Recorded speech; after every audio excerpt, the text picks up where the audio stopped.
Hello, everyone, and welcome to the latest episode of All on the Table. I'm Phatter Phil, and with me this week is Comic Hunters Jeff. All on the Table, of course, is brought to you by Game It All. Hosted by Game It All, your one-stop shop for all your entertainment and video game needs. GameItAll.com. Like, subscribe, follow, all the good stuff. And of course, we are personally sponsored by ComicHunter.net. Great little website to go to. The Comic Hunter Moncton in Charlottetown. You can get back issues for comic books dating back to the Golden Age and great deals on Magic singles. And they offer international shipping, and they're just a great bunch of guys, as you can attest. Yeah, they're okay. They're okay. All right, so I'm today, one of them, so whatever. Yeah, you're kind of biased. Yeah. You're the heart and soul of Comic Hunter, ladies and gentlemen.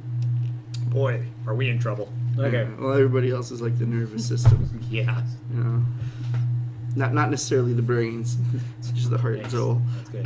That's good. All right, so this week we're going to talk about something that we have a lot of experience in and that we do pretty much weekly, some of us multiple times a week.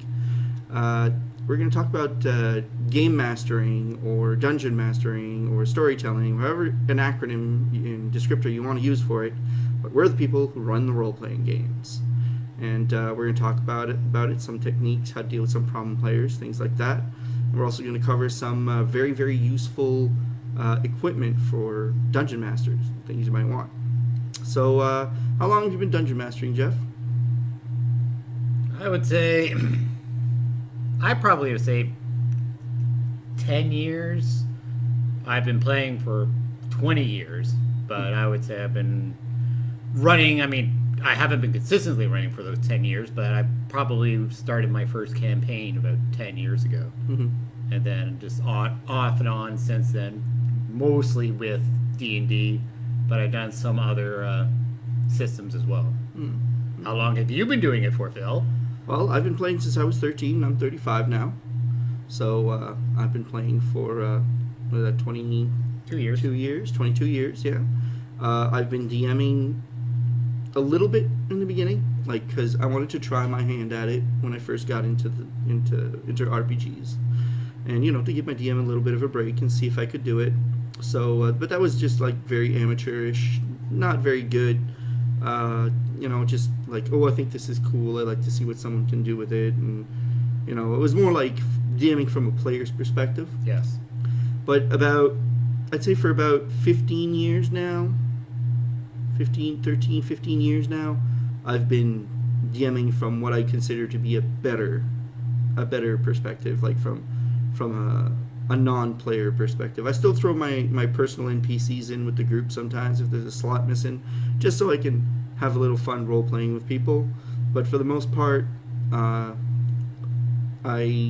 consider myself a much better DM than I was back then. Now I think I do it right. And that's been for about 13 years, and I'd say I've considered myself to be good at DMing for maybe about 10 years now, 8 years, 10 years. Pretty much, yeah, around 8-10 years, roughly. When I started DMing for my cousins, when I started DMing for Brian and Evan and all them, that's when I really came into my own. It's the first big campaign where players still talk about it to this day. You know, and you know you did a good job when people 10 years later, decade later, they still talk about those characters and reminisce about the things that those characters did. Right? That was the first time that happened, and it still happens now. People still talk like your Brother Jenkins, you know. Brother Jenkins was very memorable. That was a wonderful cleric I DM'd for Jeff. Yes. Was it the first time I really DM'd for you? No, I DM'd Zorn before that, yes, right? That was the second one, but it was the first cleric I really played, but I had the idea of having a cleric charge for healing. Well, he was a cleric of the god of commerce, after all. So, you know. Yes, and everyone made sense. Everyone, of course, was not okay with it. And I even had a rate sheet, and I would produce it whenever a new character would be involved. And it's like, yeah, this is what I charge for my healing. And it was technically still cheaper than what you would pay if you went to an actual cleric in a town to do. Mm-hmm. And at first they were like, no, we're not going to we're not going to do it because you don't see us charging to swing a weapon. And I'm like, well, I can swing a weapon, fine. So I can still continue on what I'm doing. And then a few times when they realized they fell down and I would not let them back up, then they realized that yes, we have to pay. God bless lawful neutral. Yes, that was fantastic. Fantastic. And I had pre-authorized payment plans. I kept a rate, kept track on everyone of what they were using. When they got low, I let them know. When you guys got some treasure, you took your cut. Yep, took your healing cut. It was a good concept, and yes, I mean it also, to kind of segue into this, it helps to have you're playing in a group or with a DM that allows you to do that.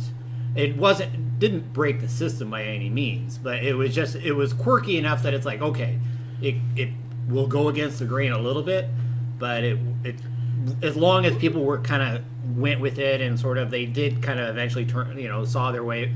Yeah, like ultimately, like the amount of gold you were charging them, like at early levels, it mattered, but like around the mid levels, like once they cracked level 8 and 9, they stopped giving a shit about, because their treasure, their loot would just be too much. It'd be like 1% of whatever you would loot would cover all the healing, right?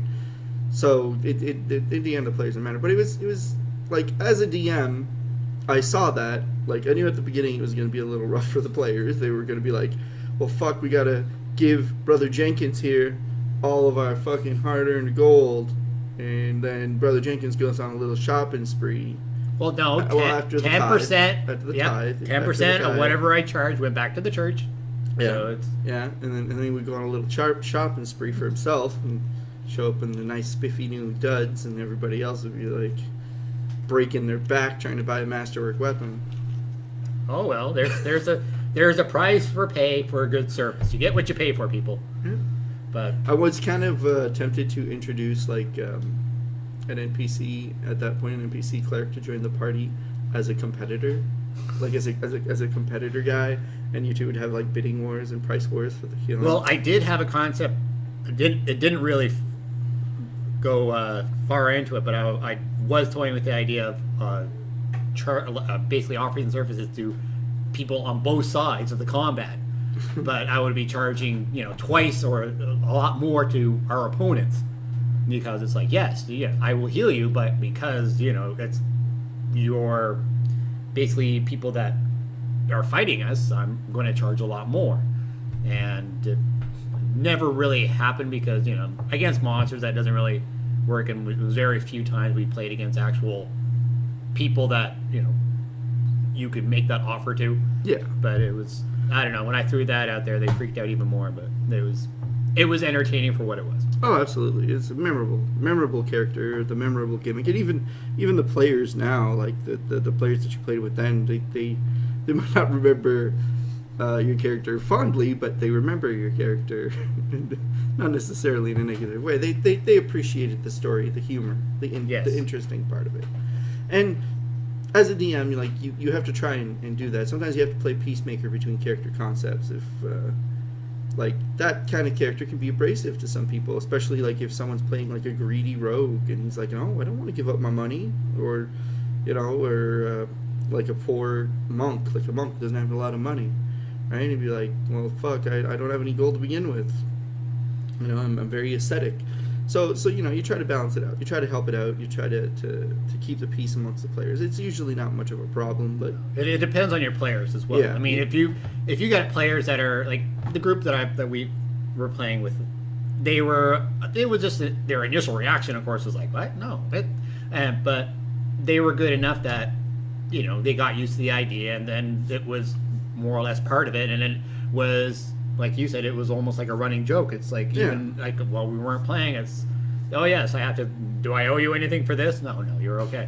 But yeah, it's like if you have players that are totally dug in their trench and I'm not going to pay, I'm not going to do that, and it's like, okay, I can understand their point of view, but then that's if they're taking it out of character that way, right? Yeah. Like if they're like dug in out of character that way and they're like being a tool about it, then that's a different kind of problem. that's a different kind of problem you want to have to deal with the player. You have to look at them and say, look, it's just a game, right? That gold on your sheet's not real, and if your character doesn't want to pay him, then your character doesn't have to pay him. But your character has to deal with the consequences of those actions in character. You can't take that, it's not like Jeff's charging you real money, Like, just deal with it. Buy your own healing gear. Hire your own cleric out of spite or something. Just, chill. It's just a game. Yeah, and for those at DM, I find it's, like I said, the players that you have make a big difference. If you're dealing with a group of people that you haven't played with before, or majority of them you haven't played with before, you're going in a little bit more unsure because you're like, well, what can I get away with? What are they going to freak out with? What are they going to be totally fine with? So you don't really try and be creative as much. Whereas, the group that we were with, we played enough times that it's, you could try something not totally outlandish, but outlandish enough that they appreciate it for what it is, and they incorporate that into the game. Mm-hmm. And so for anyone that's running a campaign, whether it's your first time or just a couple of times in, who you play with can make, especially early on, because that can discourage you so quickly by playing with a group of people that are not receptive to what you are trying to have them do or the story that you want to try and tell. Yeah. Well, that's a very good point, because that's one of the main reasons why there's a certain World of Darkness game that I never wanted to play again, and that was Mage: The Ascension. First time I played Mage: The Ascension, it was with a somewhat experienced DM who knew the system and everything, but he just completely ignored pretty much all our characters except for his girlfriend's character, who was at the table, and she kind of ran the game for him, basically, like, not in a good way either. She ran the game to make the entire thing central to her character and things like that, and that is a kind of problem player. Like, that has to be dealt with, but sometimes you can't help it because the problem player is being enabled by the DM. Yeah. So, like, sometimes it is the DM's fault, and as a player you kind of have to point that out, and as a DM, if you're going to be any kind of good DM, you have to realize that sometimes your word is law, but that's only when it comes to the rules. When it comes to the people around the table and the interaction between the players and, like, being fair, that, like, you have to be fair. You can't be vindictive. You can't let personal feelings get in the way of your DM's calls. If you don't like that player, because, like, we run games for the store, there might be a player that sits on the table that we don't personally like that much, but we're running for the store, so we have to be neutral about it. And you can't, like, take your personal dislike out on that player. It's not fair to him. He's here to have fun, and as a DM, it's your responsibility to make sure that everyone has fun. The only time you put a stop to it is if them having fun impedes on another player having fun. At that point's when you have to step in. Yes. That's where the line is. When one person, I've not at the stores, but I've been part of gaming groups where we've had to tell one person that we're no longer gaming together. Like, we stopped gaming as a group, and because it was a case of he was too, I wouldn't say disruptive, but he almost overreacted on anything bad that was going to happen to his character without realizing that, okay, yeah, bad things happen, but, we're not going to let things stay bad happen. Like, this, it's a story. You have to, there's always going to be peaks and valleys. There's always something for you to overcome. Yes. And sometimes it's a personal thing for your character to overcome. And, some players love those moments. Yes. Like, I personally, give me a setback. Give me any kind of setback you want, but just don't give it to me to keep me down. Give it to me so it's something I can get over, so a hurdle I can cross. I had a character very recently who had who was a lecherous. Like, his whole gimmick was he was a womanizer, and he got into a fight because he was a swordsman. He was a sellsword. Got into a fight, and during the fight, he took one to the sensitive area, and it basically crippled him there until he could get a regeneration spell.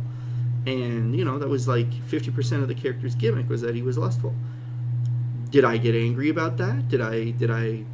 No, I didn't. I took it in stride. I used it as a thing for my character. But, he was going to get a regeneration spell eventually to heal it. But until then, the character would act more frustrated. He would act more angry. He would be more impulsive. He would be prone to bursts of frustration every once in a while because he was angry about it. But me personally, sitting on the other side of the table, I was laughing every time I would do it because I thought it was hilarious. And the DM looked at me and he was like, I can't believe how you rolled with that punch. That's incredible. I was like, what was I supposed to do? I know you didn't take it out on me personally. It was just a consequence of combat. Yeah. Right? And the thing is, it's 50-50 DM player, but the DM has to officiate. There's several problem players. There's several categories of them. There's the star who tries to hog the spotlight every time. He tries to steal the show. He tries to make everything about themselves. The only real way to deal with them is give them a chapter, give them a thing, make them, give them a little part of the story that's about them, and then slowly wean away from it. And then when they try to take over the game again and try to make it about themselves again, you might have to take them to the side and tell them, look, it can't be just about you. There's 4 other players at this table. You really, if a player is unwilling to compromise, you might not want them at your table anyways, because it is compromise. Everyone is there to have fun.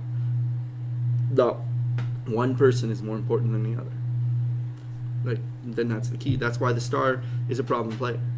But most of the time, it can be dealt with fairly easily. Just talk to them. Just let them know, I'm giving you an important chapter, but don't worry if it goes somewhere else. And then there's the rules lawyer. A little more difficult.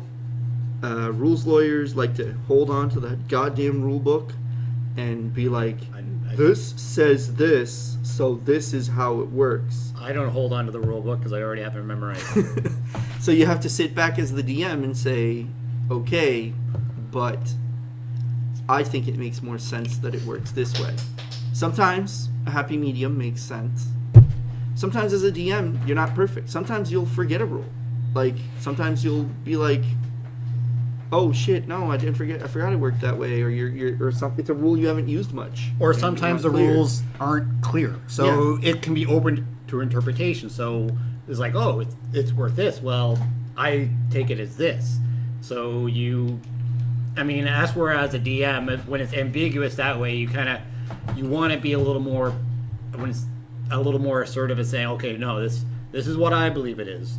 So this is how we're going to be doing this. And the key is to make sure you're consistent with it. So even if you do make a screw up, you're like, oh wait, and you acknowledge it's a screw up, then okay, maybe you make it up to them doing something else later on. But if it's something where it's like, well, player A thinks it's this, player B thinks it's this, and you think it's this, as long as you let them know, I think it's this, and this is how it's going to be for this, then they should be open to it. Ultimately, you could even have the players vote. And as a DM, you don't vote, but be a tiebreaker. As a DM, lay out what the 2 options for the rules are, what the options for the rules are, have the players vote, because it's all your game. And it should work the way everyone agrees it should work. You are the DM. You are the final arbiter. If you really want to, you can say, no, this is my table. This is how it works with my rule. Because everything in the rule book ultimately is just a suggestion. It's called the golden rule. It's very common in every RPG. What the DM rules is the final say. And everyone at the table has to respect that. Otherwise, there's no structure to the game. It's not a game anymore. Right? So you have to like you as a DM, you can just do that. But I prefer to let, like I'm not, like I joke about being a dictator as a DM, but I'm not. I don't like being a dictator as a DM because you have to stop someone from having something a way they would like it to be. You'd have to say no to a player. I hate saying no to a player. I like, unless it causes a problem with another player, I hate saying no. Like, that's why I let out there character concepts fly. That's why I try to if it's not in the rules, I try to create something for that person. Like if there's a race they want, or if there's a class they want or something. Because saying no to a player means that you're essentially stifling them. You're essentially cutting them off from having fun in a way. But then again, on the flip side, I'm not a fan of letting them choose. Oh, here's some stuff. Here's a character I found, or a character build I found online that's not part of the canon, or not part of the official books. I can understand their point of view, but it's not if it's not something I'm familiar with. I don't have to know it by heart, but it's something that I'm not familiar with, and therefore not familiar. Okay, is the mechanic really that balanced? I generally don't. Now, mind you, like for example, like we just started up a 5th campaign, and I have them doing the Player's Handbook, the Volo's Guide, and Sword Coast for the books, which are good. Yeah, which are all great choices. And a couple of people have asked, there's, because it's Unearthed the Canon, which hasn't come out in print yet, but there's enough stuff in PDF form, and I was like, well, no, I want to wait till it's out in book form. And will they ever break it out in book form? I don't know. I don't think they do. I think it's just stuff that they put up and let you play test, and then they ask you surveys about it. They might end up in book form, but I've yet to see anything. But there were some things on the Sword Coast that was like the Swashbuckler. Was it in Unearthed Canon? Well, no, that was PDF. Like they released it as a PDF first. Yeah. Before they put it out in Sword Coast. Okay. So there have been cases where there's this class they're tinkering with. Same thing with the Stormblood stuff. The new Druid stuff that got posted this week. No. Some of it's pretty interesting. But the Undead killing Druid's pretty cool. Oh yes, I heard about that one. Killing shit and getting hit points back. Yep. Nothing better than that. Especially since it also gives your companions that are within 60 feet of you their hit points back. Yeah. But my point is regarding the character creation, I've given them some restriction because I don't want them to go totally too creative, because then it's a case of, okay, I really don't know where you're going to be going with this. But I give them enough stuff to say, okay, there's enough selection in these, for this example, these 3 books, that you should be able to make it, a character. Will it be the exact character you want? No. But to be honest, I've never played the exact character that I've always wanted to play. It's a case of, oh, this looks interesting, I'll give it a try. That has bitten me in the ass a couple times, actually. I remember one of the first games I DM'd, Zorn wasn't in it, though, I don't think. Where Corey played the drow, the little drow, the noble drow. No, that was the one with Zorn. He was the dragon. Okay, yeah. Well, there's a player who basically lied to me about 2 templates being added. He added something called Advanced, and he added something called Young to drow noble race. That was essentially balanced at the time, but both templates were just like, the Advanced would mean you are better statted, so it was a positive, so he would be like a couple levels below other players. But when you put Young on something, it made him younger, so their stats would go down a little bit in certain areas and go up in others. So like they would have a higher dexterity but a lower con and a lower strength. But the way they linked together kind of made his character a little broken, and then it just escalated from there. And his character was just insanely broken by the end of it. And then he did it again, but he did it to Amy this time. He made the Eidolon Summoner but he made him a kobold, and he had a dragon as his eidolon, and he was like level 5, and he was getting like 5 attacks around, like something insanely stupid, and he was just decimating everything. Like, he would go, the fight would start, he would go, he'd decimate it. Like, people would get their round off, like a cleric would cast Bless, and the fighter would get in there and start tanking, and, you know, and the cleric, and like someone would, the rogue would get into position, and then he'd just go eidolon, 5 attacks, kill it. Done. Fight was over. Like, it just made the game not fun. Which leads us to the power gamer, which is the next problem player. The rules lawyer is easily dealt with. Like, the rules lawyer is basically you just have to clarify which version of the rules you're going to use and what the interpretation means. The rules lawyer really has no choice but to fucking accept it, or he can walk away from the table. It's really one or the other. Now, the power gamer, good old Johnny, they like to find every single goddamn loophole they can to make the most powerful character possible. They min-max, they try to chisel what they can. Sometimes they'll cheat their dice rolls. To them, they want to win the game. Now, ultimately, the power gamer is very difficult to deal with. 9 times out of 10, the power gamer is a rules lawyer, and he has read everything he could possibly find to try and give himself the advantage. The easiest way to,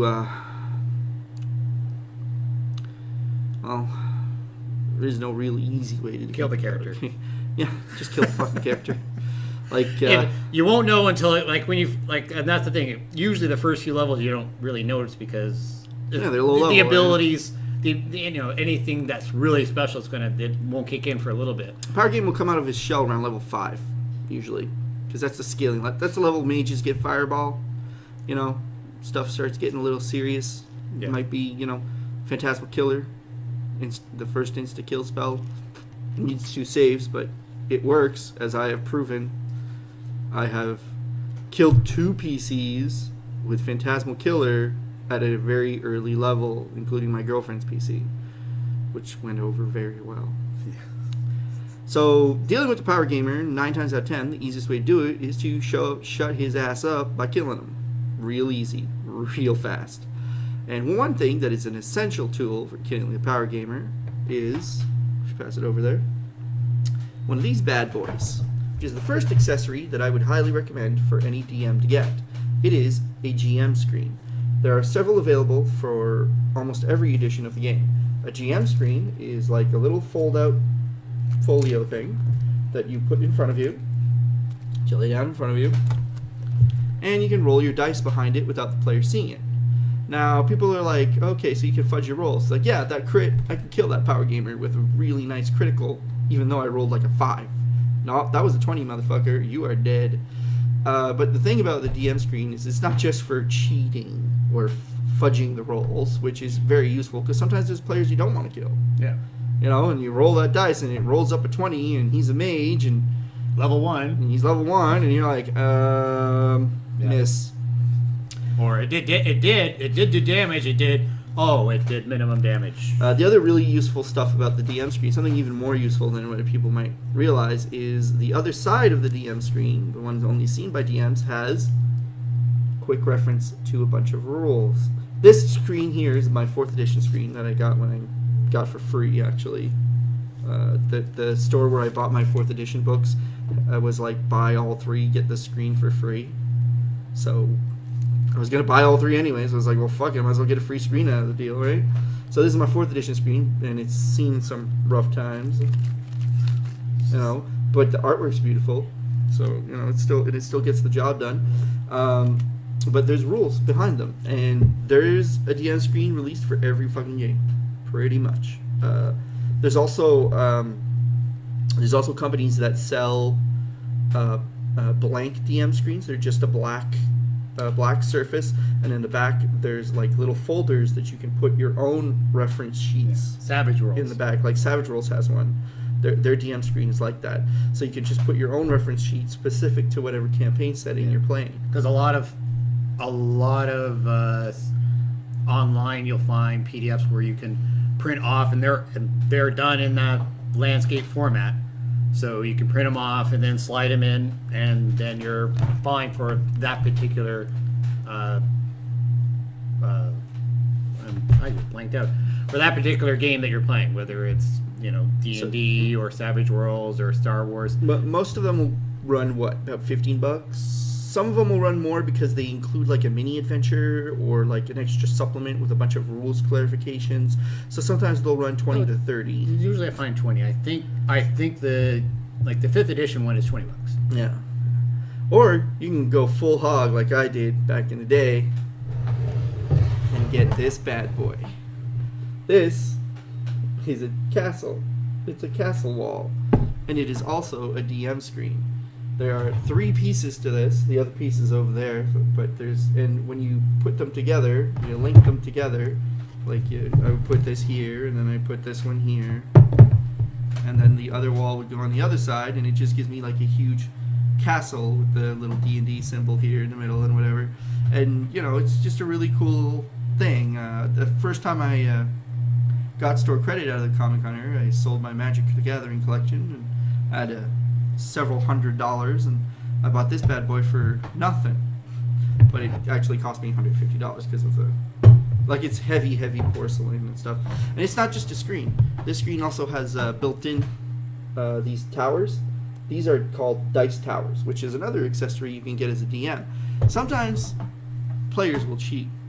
Sometimes that's not a 20 that they rolled, and they say they rolled a 20, but you're on the other side of the fucking table and it's very hard for you to see. Or they learn to drop their dice a certain way that'll land on certain numbers, because those are things. They happen. Trust me. I've met the players. Dice towers prevent that. Dice towers have a little hole on the top. This one's for the players. This one's for the players. This one's for the DM. The DM one opens up under here for me, like on this side of the tower. It opens up down here. There's a little hole here. Whereas the player side opens up with the little cubby right here. What a dice tower does is it guarantees randomization of a dice. You take one of your dice, whatever Star Wars dice. You take one of your dice, you throw them down the tower, and it rolls out on the table in front of you, in front of the players, and then everyone can look and see what it rolled. As a DM, you can do the same thing. You take one of your dice, you put it on your side, it rolls in front of you, you can see the result, completely randomizes. It's pretty useful for a few problem players, especially the cheater. Although the cheater's real easy to fucking deal with. The moment he cheats, you call him out on it, and you prove it, and then you kick him off the table if he keeps fucking doing it, because you don't want to play with the cheater. See, the thing about an RPG is it's not about winning or losing. It really isn't. It's about the story. Players die. It happens. And sometimes all of them die. Total player kills are sometimes an inevitability of the game. Not a lot of players like it. I personally, as a DM, fucking hate it, because I can't tell the story anymore. All the players are dead. All the characters are dead. So that's why I tend to fudge the rules, so I don't have TPK. But sometimes it happens. Sometimes they play with a group that just pisses you off at that point. These characters are terrible, and you don't want to tell a story with these characters anymore. Me and Jeff are both proponents of sometimes a total player kill is necessary. That's why we're both wearing this particular shirt. Yep. Rocks fall, everyone dies. Good. And we didn't even coordinate this. It was no, we didn't. I showed up and it's like, I was like, are you wearing this shirt? We're gonna talk about DMing? Cool, I'll wear my DMing shirt. We're wearing the same outfit. And the funny thing is too, when we bought it too, we didn't even know. Like, I wore it one week. Like, I bought it, and then Jeff works at the Comic Hunter, so he obviously had it on the rack, and he probably liked it too, same reasons I did. And then one week we both showed up to the game, and we were both wearing it. It's like, well, shit. Oh, well, it happens. Mine's a little too tight for me now, because I've gained a little weight and it shrunk. So, it shrunk, man. It really did. Honestly, I probably bought it a size too small. I was adjusting to the weight at the time. Yeah, But regarding TPKs, for me, because this is just my personal style, I like making it challenging for the players when in combat because the players love doing, oh, that was an easy fight. Yes, but, I mean, if it's an easy fight, then why the hell did you do it? I mean, just give them the XP if they're just going to do that. Whereas I like to have it, okay, I want to make it challenging. I don't want them to die, but I want them to actually feel like they've won something when they win the fight. It's like, yes, we beat this thing. Challenge. And yes, and it gets tricky sometimes because you have, like, you throw in a power gamer who, like, you try and make the fight more difficult for him, but then it becomes so much more difficult for everyone else. Or you have, like, I've run games with people that were very creative. They weren't power gamers or anything, but they approach fights from a different point of view. So when they would fight something and it's like, wow, that took a lot quicker than normal. I've seen Dan create water in ways I never imagined it could be used. Yes. Fuck that dude, man. Holy shit. Shaggy. Shaggy's another one, man. I've seen him use shaped stone in ways that blow your mind. Yep. No. There's another group that I play with, and he's very much a creative, like the whole, not obscuring mist, but you turn into, holy crap. Oh, ethereal jaunt? No. The gaseous form? Yes. Loves gaseous form. Loves it. Got in spell. trouble more than once using it. Turns you into gas, man. Yep. Fuck. What happens like, when I can't air? go here? All right. What happens when your air, man, is broken? Yep. It's a great spell. Solid repertoire. But no, and sometimes when you're trying to say, okay, well, these guys are obviously handling this a lot easier than I thought, so I'll have to, bump it up a bit. And then sometimes you all bump it up and gain 100 hit points. Yes. Or you add something and make it a little bit tougher to hit or something like that, and it turns out, oh, this fight now all of a sudden it's gone, the pendulum swung the other way, and now they're barely staying alive. And it's like, okay, well, that's a little bit too far the other way. So, sometimes when you're trying to compensate, you compensate too much without realizing it, because it's like you don't want it to make it a breeze for them, but you don't want it, like you said, you don't want to, like, kill them all, but sometimes it just sort of happens, and sometimes you have to fudge the rolls. Dice fall where they may, man. I mean, you have your group session, your DM basically rolls the dice in front of everybody. In front of everyone. If it happens, it fucking happens. I've gotten so close to dying so many fucking times. It's unreal. But there's something else about that DM screen, behind that DM screen. Sometimes, when I write it down, I don't write down hit points for the monsters. Oh, that beholder has 84 hit points? No, it doesn't. I'll scribble something on the floor, on the thing. And then, instead of scribbling hit points, anytime someone deals him damage, I'll mark a notch. And then I'll mark another notch. And when I have someone who scores a critical, depending on how strong the critical was, I'll either mark 1 or 2 notches. I'll either mark 2 or 3 notches. And when it's filled with 20 notches, then the creature dies. It's about the drama. That's what the encounters ultimately are for. The encounters are drama. Sometimes the players just, sad to say, aren't that good of a role player. They're okay, but they're not that good. They don't create drama for the characters. They don't create drama for each other that much because they don't want to cross another player, right? They don't want to make it bad for another person. That's ultimately what encounters are for in an RPG. They're there to up the drama intake. So, you're gonna die. You're fighting life or death, combat, conflict. It's important. It's drama. You're telling a story. A story must have drama. Otherwise, it's boring as fuck. Right? Yeah. So, like I said, if everything's so easy for them, then what's the point in doing it? Yeah. Why did they need adventurers in the first place? Can't just Joe Schmo fucking peasant just roll over everything?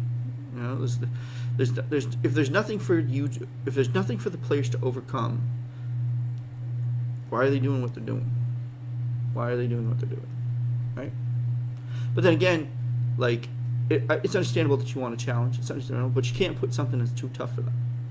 Like, that's why I like to test the waters. I like to throw minor versions of certain encounters that would be too hard for them to fight.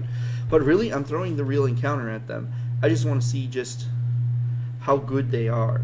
And if they're starting to lose really bad and they're not even near, then it gives me a good gauge of what, you know, I'll have them drop the enemy anyways. Like, oh, that enemy still has over half its hit points, but 2 players are down. There's just the mage and the rogue left, and you know, either one of them is going to go down in the next hit. Guess what? That magic missile fucking dropped it. It was at 3. Ta-da! Congratulations, you killed it. You killed this minor, whatever. Like, you don't have to tell the players what's really going on. You just, it's whatever you want them to know. Like, that's the thing ultimately behind the DM screen. You can just doodle. You can just put down whatever you want back there. You can have whatever fucking number appear on those dice. It's what you say that's happening.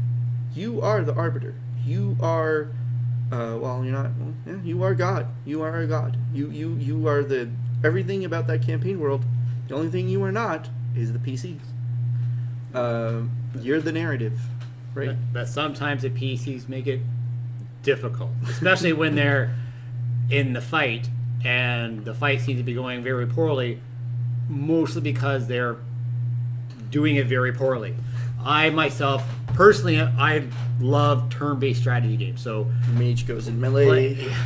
So having, you know, especially when there's like they're playing with miniatures and there's a grid and everything else, I excel. I can so much strategize. Okay, we should be doing this and doing this.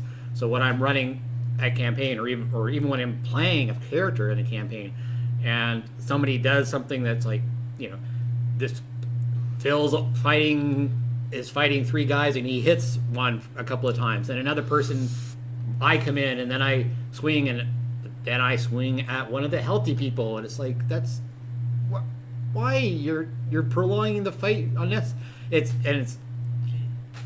that sometimes for me is the case where it's like, okay, you want... If it's a character reason, sure. Like, yeah. Let's say the other guy who's running in is the kind of guy who's, like, wants a stronger challenge for himself. He wants to fight the fresh guy or the bigger guy, or, you know... That's a character trait. But Yeah. I'm talking about, you know, poor tactics. It's just like you're fighting a group of hobgoblins. And everyone's picking one guy. Everyone picks their own. Yes. Yeah. It's like, no. Yeah, and sometimes you just got to be like, you have to let them... I have to let them know. It's like, okay, your guys' tactics right now aren't great. I mean, you're not.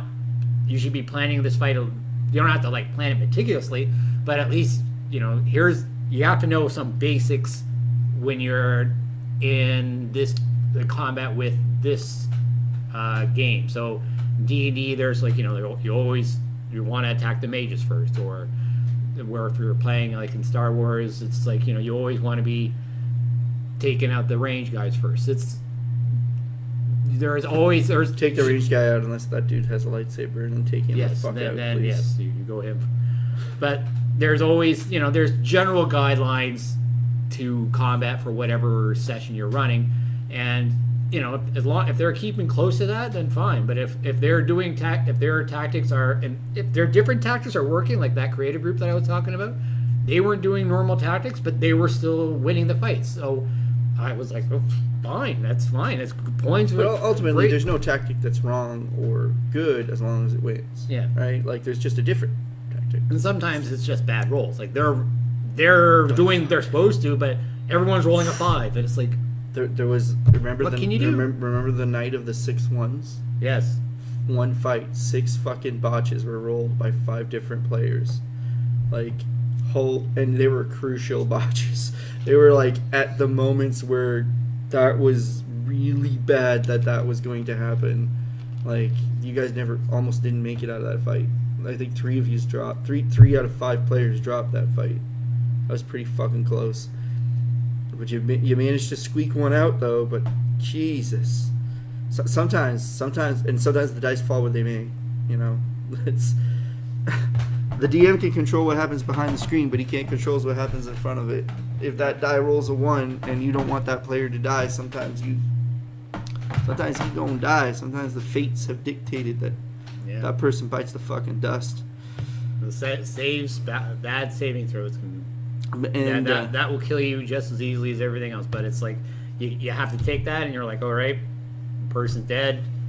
How then you kind of gauge what they want to do. Do they want to try and bring this person back? Does this person is like, well, okay, I'll try and do something else. Okay, or because that happens as well. Characters will die. So what does this person want to do with this character? A lot of times they want to bring them back because they obviously aren't attached to this character, which is fine. And you try and incorporate something in your story to, all right, this is how you can bring it back. If they're high enough level, you can just, a lot of them have the abilities to bring them back. But sometimes you get to the case where it's like, oh, I don't like this I didn't really like him anyway. I didn't, what weren't trying to kill him off, but it was just a case of, they're dead, okay, and they're kind of lukewarm about bringing him back. And then you have to worry about, okay, do I try and have them make a new character? First few levels, that's actually pretty easy because you don't have to, it should be relatively early in the overall story that they can still incorporate and still be part of the group.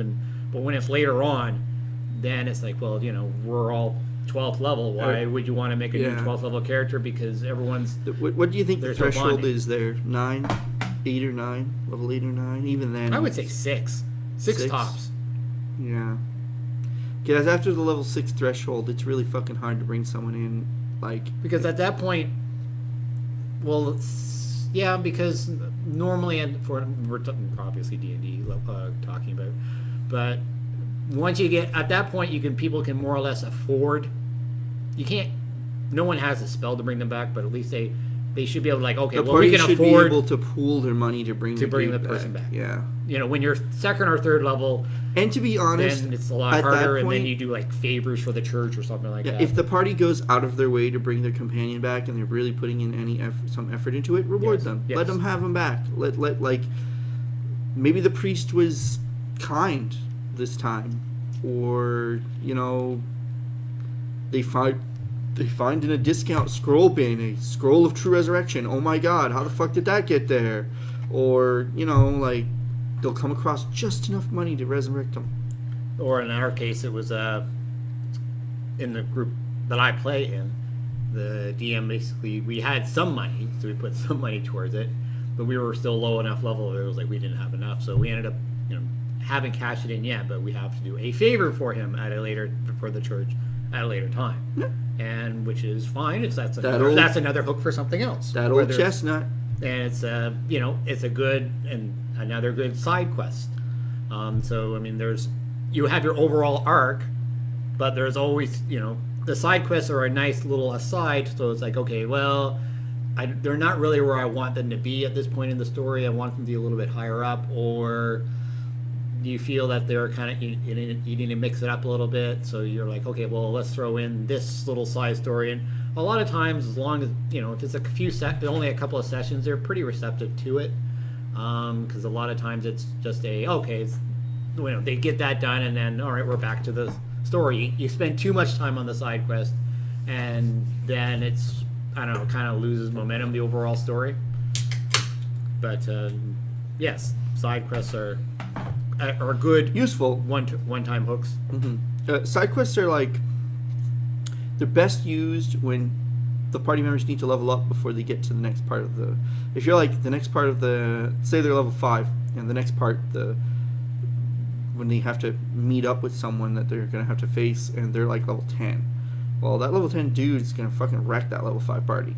That's what the side quest is for. The side quest helps them gain a little bit of levels, and sometimes you can get a little character development out of it too. Yeah, it's the star player. The side quest is a perfect thing for the star player to keep them satisfied. Yeah, just make one about him. And it does both things. It levels everyone up, plus it tells a story about him. He feels somewhat satisfied and vindicated, so great, now let's go back to the main story. A really cool alternate technique with the side quest is the one that was in the 7th Sea demo. Remember that one? The one where, yes. And it was very good because basically they had to get from one place to another, but it was going to take a lot of travel time, and there was an opportunity to stop in several places on the way there because they were taking a ship and they had to stop port to port. Now, what they ended up doing, the suggestion the demo had was, in sequence, each person around the table would tell a story about how their character got the party into trouble and how their character fucked up. Then the next player gets to tell how his character saved the day.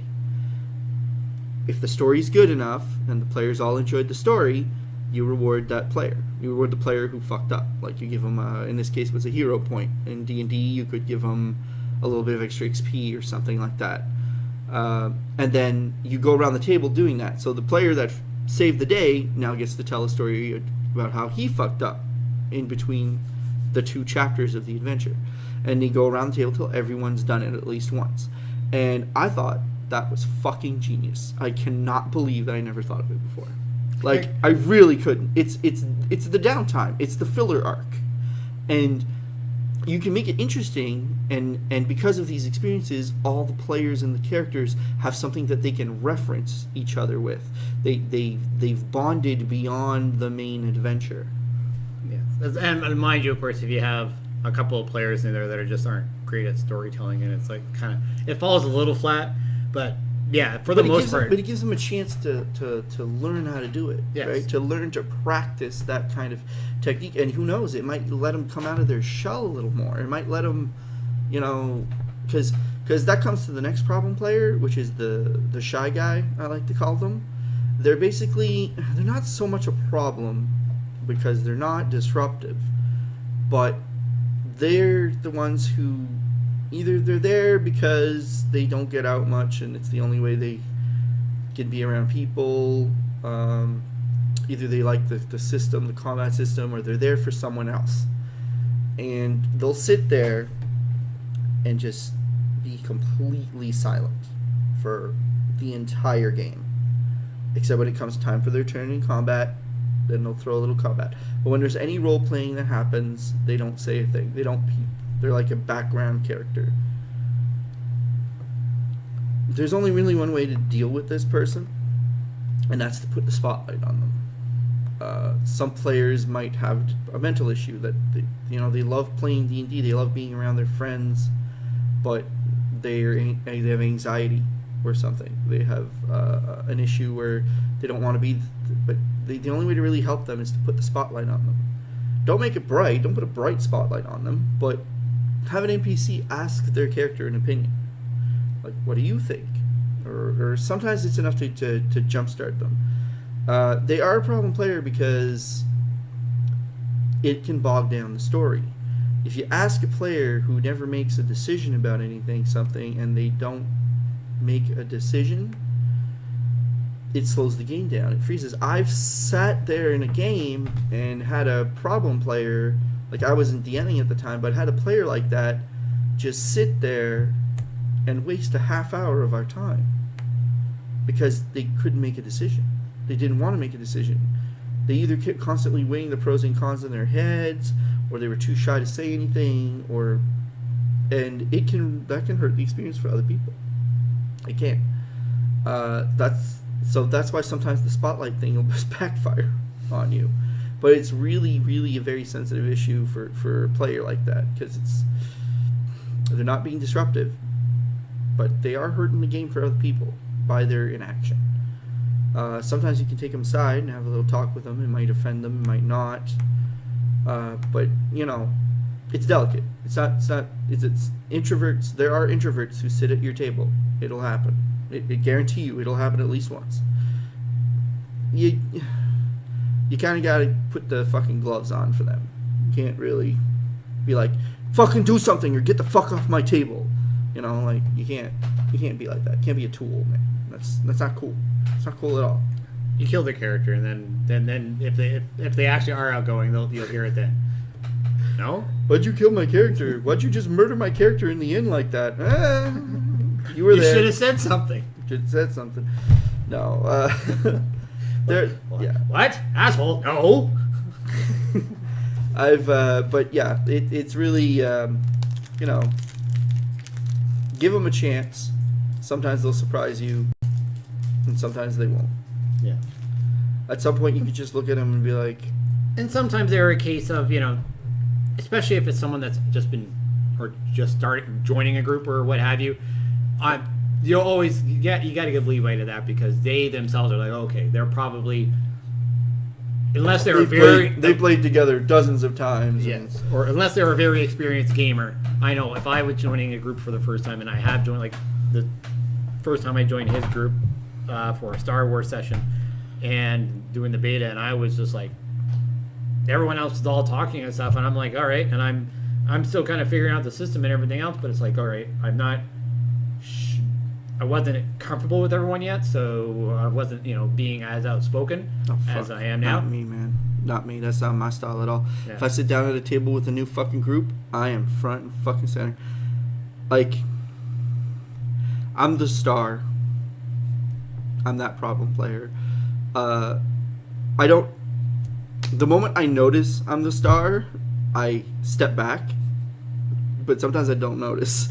Sometimes I'm just like, I'll take command of the group inadvertently. I'll make a decision to send the group a certain way as a player, and people will just go along with it because they're like, well, fuck it, he made a decision, let's just fucking go. I don't have to make that decision anymore. And I tend to take over. And it's not my fault. It's just the way I am at the table. It's like, it is my fault. But it's the way I am at the table.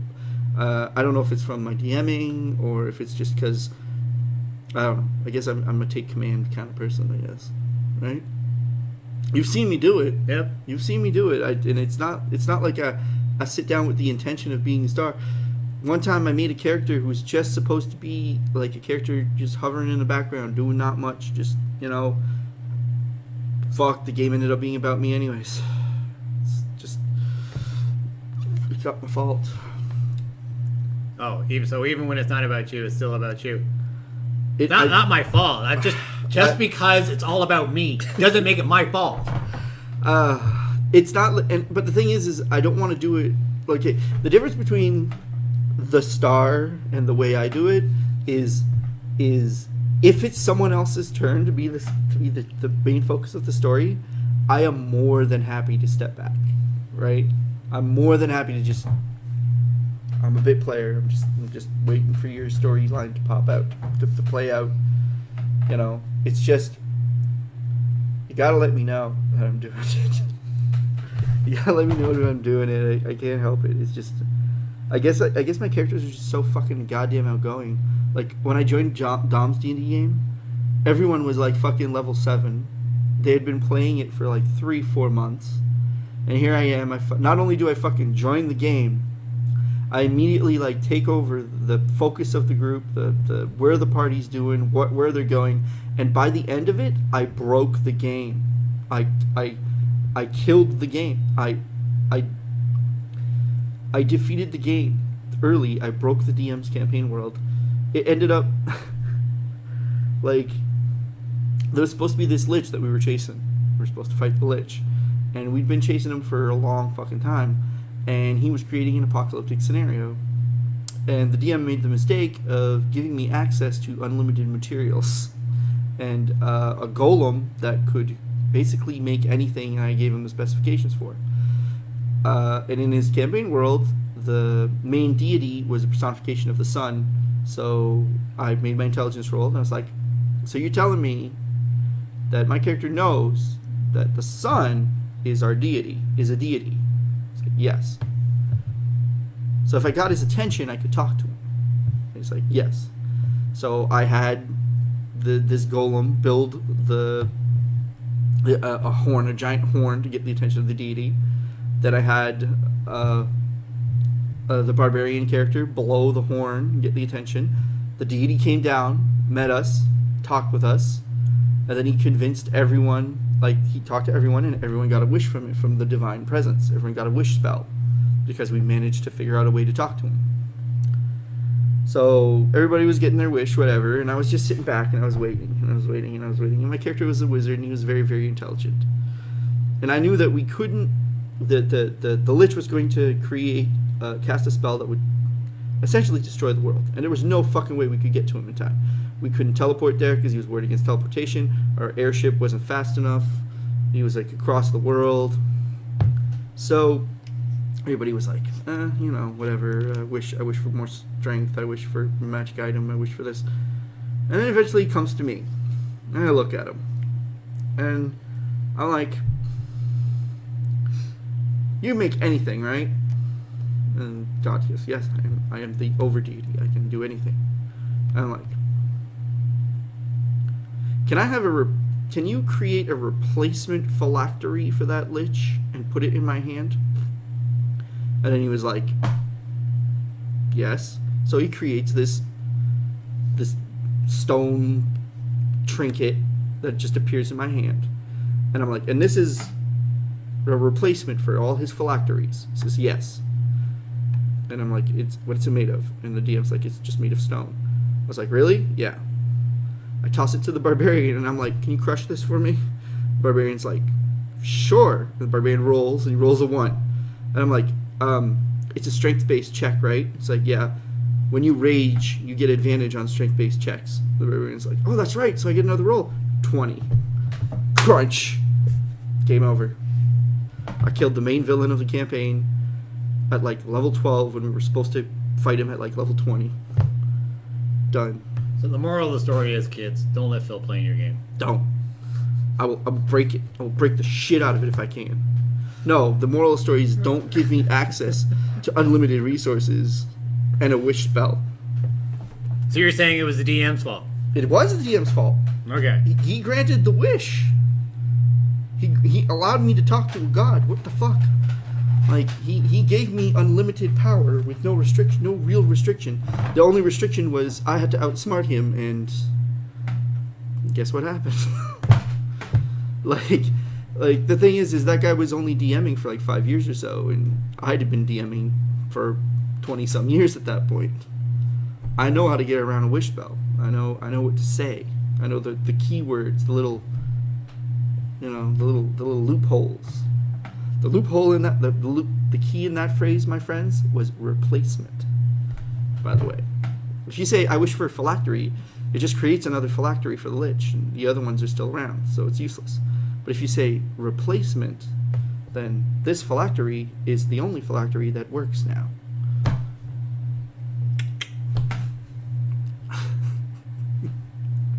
What? What? Do you know what you did? I know what I did. Yeah, whatever. Jeez. It's his hubris. It's his fault. Yeah. Should have known better. Anyways, wish spells. Wish spells are in almost every kind of game, to be quite honest. I've seen wish spells in GURPS. I've seen wish spells in D&D. But they're fairly high level, so I mean, you're. But sometimes the player can get a wish, like, you know, because sometimes the DM will throw something like this at you.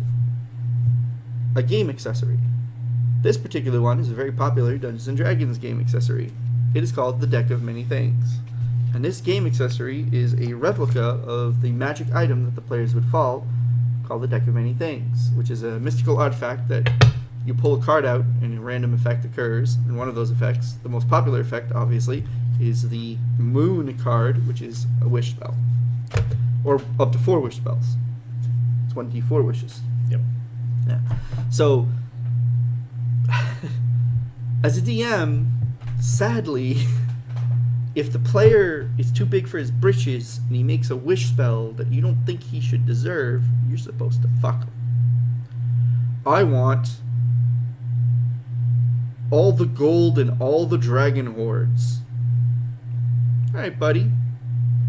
He's crushed by a mountain of gold. He's going. I wish to be immortal. Alright. You're an adamantine statue. Congratulations. You can live forever now. You will exist forever. But some of in the later editions and in they've Pathfinder, given you specific wishes that you can grant. Yes, it's like when you use a wish spell, it can be used for this or for this or for this. Or the player can roll his dice and hope he can trick the DM. Yes. It's supposed to be a monkey's paw type of thing most of the time, especially if the player's cocky and if the player deserves it.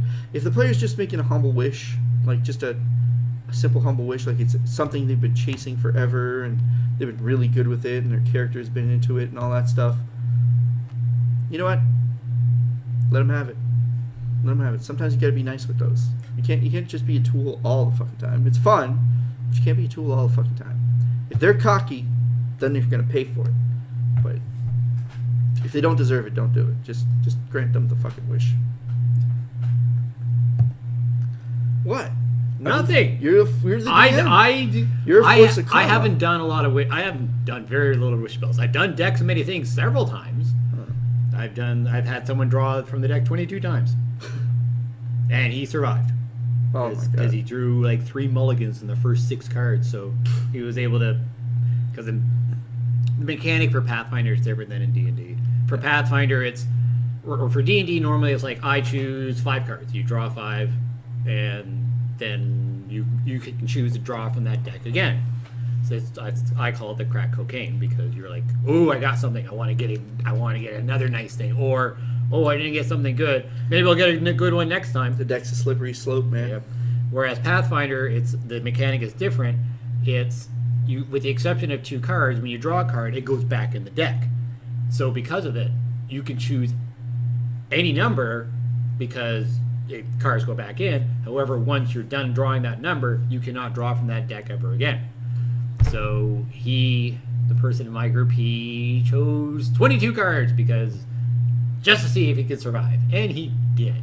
And for the most part, came out ahead. It wasn't like completely ahead. You'll find that a lot of cards can neutralize the other ones. Yeah, but like I said, there's a card in there that mulligans a bad thing that's going to happen to you. So some of the void, death ones. So he's like, nope. So he avoids it. But how did he get past dungeon? I think that was a void too. How many times did he draw a void? No. He only drew a void once, but the mulligan one. The void isn't a mulligan. There's a card in there that. No. How did he draw How many times did he draw the mulligan? Like 4 times. Jesus. All right. That's what I mean. They drew it like totally. Some of the cards in the deck are hardcore, man. One of them is like you lose your soul. You just become like a blank being that barely talks and barely functions until you get your soul back. Another one is you're immediately imprisoned somewhere and you can't get out. Like you have no gear, no nothing. Another one is you fight death. So you get a specter of death that appears and you have to fight him or die immediately. It's something like that. Like a deck, like the deck of many things can be a campaign breaker, because it could totally throw someone way too powerful, or like you said, like totally make them disappear, or it can be used as a worst case scenario. I'm kind of feeling flat on what we should be doing, so here's a deck and let's see what happens, and then they'll go from there. I once used a deck as a narrative tool. Yeah. Like after character creation, I had everyone pull 3 cards from the deck, and this is what happened during your adventuring career. Boom, boom, boom, boom, boom, boom, boom, boom, and it really made it very, very interesting for them. Now they nerfed the deck a little bit in 5th edition. The 5th edition got hit with a nerf hammer, some fucking hard. A lot of insta-kill shit's gone. Actually, all the insta-kill shit's gone. Nothing is save or die anymore. Everything is like take a fuck ton of damage or save. The same thing in 3rd. No. In 3rd edition, it was like Finger of Death was fort save or die. Right. Yeah, like shit like that. Now it's fort save or take I was thinking metric fuck ton of damage. I was thinking a 2nd edition where you do your save versus death at 2nd level. You get hit with poison and you die. But I just spent 3 hours making this character.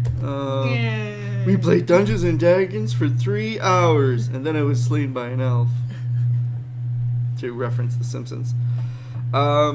So the next accessory we're going to talk about for DMs that might be very useful, that I should have covered earlier when I was talking about the screen, is a doohickey like this. This is a magnetic dry erase board. There are all these little things here that can slide all over, and they're magnetic. If you look on the back, they come off of one of these, and I still have a few left. Like up here, these are left.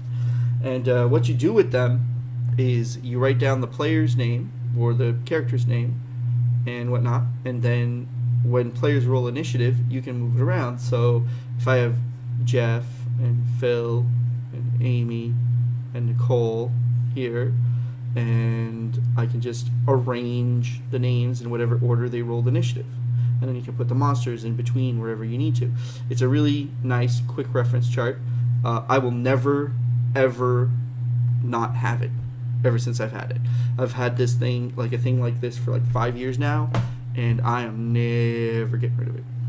Ever. I will immediately replace it if ever it gets worn out enough that I need to replace it. It is so incredibly useful, and because it's dry erase, just wipe it off and you're good to go. You know, like mine's beat up though. I've had it for a long time, but it still works. It still works perfectly. You know. So yeah, it's very, very useful, very good. There's even like a round counter at the top, so you can like mark what round it is and things like that. You can write a whole bunch of notes and hit point notes and how many hit points they're at and things like that. If you don't have that, I mean, loose leaf is fine as a situation. You'll be going through it. Like, you'll be going through a couple of sheets every session, like, just for the combat. This way, you don't have to buy a fucking sheet of loose leaf every couple months. You know, you just a pack of loose leaf every couple months. You can just use the dry erase board. Like, I've had this board for 5 years now, and still going strong. The other option you can have, another cool thing, is these little bad boys. These are dry erase fold-up maps. As you can see, there's the grid. This grid is for most RPG systems, especially D&D and Pathfinder. And they're all dry erase. They're all like, they have the glossy sheen, as you can probably see. And you can just like draw the terrain that they're coming up to. Are they in a mountainous area? Draw it up. You can, if they're in forest, just greenery all over. If they're in a river, just put someone in lava. Like you've seen all the gamut run through all of those. Like again, very, very useful. Dry erase markers, you can get them at any dollar store or go to Staples if you really fucking want to. You know, buy the expensive stuff, but whatever, man. $1.25, I get 4 fucking dry erase markers of 4 different colors. That's good enough for me. The mats are great if you're doing miniatures based. I mean, you can still play without miniatures. Like my Friday night group, it's Theater of the Mind, so it's 5th edition. We just don't. It's my new one. It's extra big. It's just it basically it's more for combat than anything else. For the role playing part of it, this isn't really needed at all. When there's combat, and say there's a lot of combat, like many creatures or what have you, it's really good for that. But mind you, that really didn't, until 15 years ago, it wasn't really a thing. There was for miniature tabletop miniatures RPG. Were so hard to do, man. You had to like buy the pewter miniatures, paint them yourself, glue them together, put them out there. I still have some of those in the basement that are still in their package. Like, even 3.0 when it came out did not have easily accessible miniatures. The miniatures I have are the 3.0 ones. And and you can also like this is just a regular dry erase board. I just bought this. I'm gonna be using it during my games to either mark initiatives for the players to see, or if I don't want to whip out one of those big boards. I just want to draw something real quick, like a real quick terrain thing. You can do an approximation of how fast your characters go or where everything. But I really highly recommend a dry erase surface of some kind. Then speaking of minis, you can buy minis at your local game store like the Comic Hunter.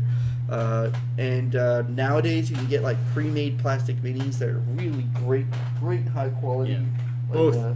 Both Pathfinder and D&D do the minis. They usually come in a... See, look at that. That's a pre-painted plastic mini, right there. Some nice detail on there. Look at the other side. You can get them in boxes of 4. They're usually 3 that are that size, 3 medium or small size, and 1 that's considered a little bit larger size. They generally run about $20 to $25. I know at our store, and it's really hard. Like, I think we're really the only. We're the only store in the New Brunswick where you can actually get like the loose miniatures, where it's like we have boxes and you can just go through, and they're either $3 or they're like more than 5 depending on how rare they are. And you just go through for people that want to pick through and big ass minis. Like this, big huge minis, giant golems, shit like that. And you don't need them to be, exactly what you're. If I have a fighter that's female and it's an elf, so I want to try and find and it's like, well, you can't be if you find one like that, fantastic, congratulations. But you just be like, okay, this one looks like a female fighter, close enough. Boom. It would be really interesting sometime. You let all the players pick a mini and then make their three character off a mini. minis out of your thing, right? And then you put them all in like a random thing and just have them randomly pull out a mini and they have to make that character. That'd be cool. I've been tempted to do that. It's very interesting. But again, you're going to have some people that are going to be really that. Again, is based on your players. Maturity, if you got some players that are if your group totally for that, that's why you let them choose 3, right? Yeah. There's an option that they might get theirs, you know. And finally, if you're going to use minis, they're going to be hard to transport, especially have a whole fucking ton of them, which I do, but luckily there's a solution at every hardware store and every outdoor store. It's called a tackle box. It's not just for fish hooks anymore. This tackle box came about maybe 3 years ago, and it cost me about $70 at the time. This is one of the big ones. This is one of the big expensive ones that you can get. But my God, it's amazing. Like it's I can't believe I never bought it before. Like I've got this little slot in the front here where I can put all my small minis, like all the little tiny goblins and stuff. And then you flip this open, and inside I have space for all my large minis, like my giants, my big dragons, my demons, things like that. And then if you flip these open, inside you have my 4 different slots, and in each of these slots I have like a bunch of minis in there too, which I can just hold up like so. You can probably see them a little bit. Yep. See, and then I have these all categorized. So, like one of these slots is elementals and natural creatures. Another slot is all the minis that would be good for player characters and unique characters. Another one is like generic characters and goblinoids and things like that. And then the last one is like everything else, like monstrous, undead, evil humanoids, things of the sort. And you can categorize them. Most of these come with like dividers, extra dividers for these things, and you can use the extra dividers to just put slots for your different kinds. So like in my humanoids, I have like a divider set up for dwarves, and a divider set up for elves, and one divided for mages, and one for rogues, and one for 2-up and fighters. I have a divider for my Drists minis because I have 4 Drist minis. I have them all the ones that have ever been released. I own them all. I don't have a Gwen though. I wish I had a Gwen. Your girlfriend has a Gwen. I may take it from her. So good news for OCD people that want to be running D&D. We got things for you as well. That's right. All in all, none of the stuff we've talked about is really absolutely necessary other than dice. But as a DM, you have to be prepared. You are running the game. If you just show up and just throw your crap on there and you're just like, all right, let's do this, and you just the players aren't going to have that much fun. They're not going to respect you as a DM. You're not professional. You're not there to make sure that they have a good experience. I personally think that as a DM, you should set the example for the players to follow. If you're serious and you come prepared and you act like you know what you're doing, or you do know what you're doing, the players will follow suit. They'll respect your authority. You will gain authority with them, and as a DM, that's what you need. You are the rules master. You are running the game. It's your world. It's your rules, but it's their story, and that's what you have to remember. Ultimately, the players must be the ones who have fun. If it's fun for you, if DM is rewarding, once you do it right, and you reward yourself with it, you will have fun. But you're there for them more so than they're for you, right? As a DM, sure. Well, sometimes you're in it just for the fun. Some people are assholes. So in the end, I can only recommend diplomacy and tact when dealing with problem players.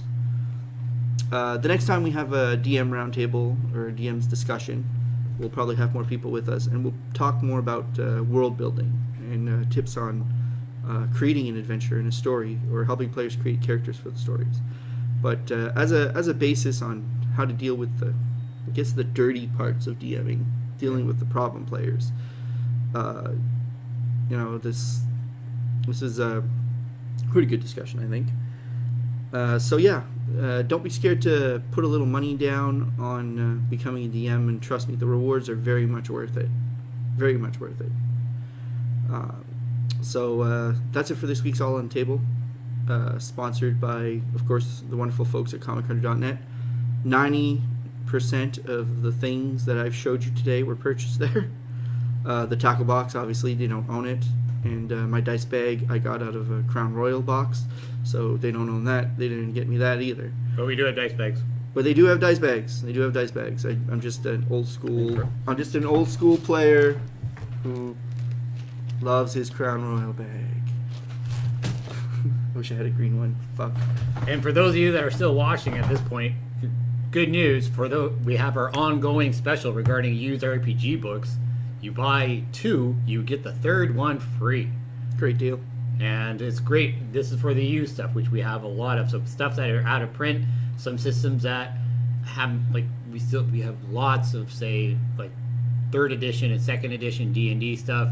Some systems that haven't been around for years. You have an impressive Ars Magica section and a very impressive World of Darkness section. I wonder where you got the World of Darkness section from. Some schmuck that wanted to get rid of his stuff. No, it's great. I've bought most of my books, like the 7th Sea books. When I got into 7th Sea first edition, I got it all at the Comic Hunter. I was like, holy shit, you guys have a ton of it. Cool, I want to get into it really bad. I must have spent... Well, to be honest, I only spent about $80 there, and I got like a dozen books. Seriously, like used RPGs, it's a great deal. And of course, you can go to ComicHunter.net. You can get all kinds of specials. Would you guys sell stuff like that, like RPG books via? No, not on the website. Not on the website. No. You'd have to come in and take a look and stuff. I mean, you can always. But I mean, if someone knew, and they lived out of town, or they lived like in another province or something, would you ship? Yes. You can always, to find out for sure, you can message us on Facebook. The preferred way is sending an email to our store email address, thecomichunter@gmail.com. So you guys would ship any product you have in the store? Yes. There is, I mean, we would quote, like, we would advise, okay, this is what we have, this is what it costs, and then we would also advise this is what it would cost for shipping, and then you would either do, like, you do generally like an e-transfer or PayPal. Mm-hmm. Once we receive that, then we would ship it out to you. Yeah. Yeah, great guys, awesome business. But I'll guarantee you what you can get on the website for sure. You can get back issues dating back to the golden age for comic books, and great deals on Magic singles. Yeah. Guaranteed. Yeah, it's comics at the Comic Hunter is a novel idea. It's great. Their back issue collection is ridiculous, man. Like I've been going there every week for 5 years now, and there's always someone sorting out back issues because you just get so many. People are weekly bringing in collections, and because of it, we also have a fair range of dollar comics, not because they're in bad shape, just because we already have 10 copies of this comic, so this is just going to go in the dollar bin. All that early 90s stuff. Oh, yeah. You remember the early 90s dollar bin comics? Fuck, I remember those. All on the Table is sponsored by Comic Hunter. However, we are presented by GameItAll.com. GameItAll.com, your one-stop shop for all your video gaming and entertainment news. Got some great podcasts. Got some great shows. Great interview segments. And of course, like us, follow us, subscribe us, leave messages in the comments below of maybe subjects you want us to cover in the future for All on the Table, and just support the website. And I'm Phatter Phil, and this is Comic Hunter Jeff, and we're signing out. We'll see you next week. Still waiting for a catchphrase.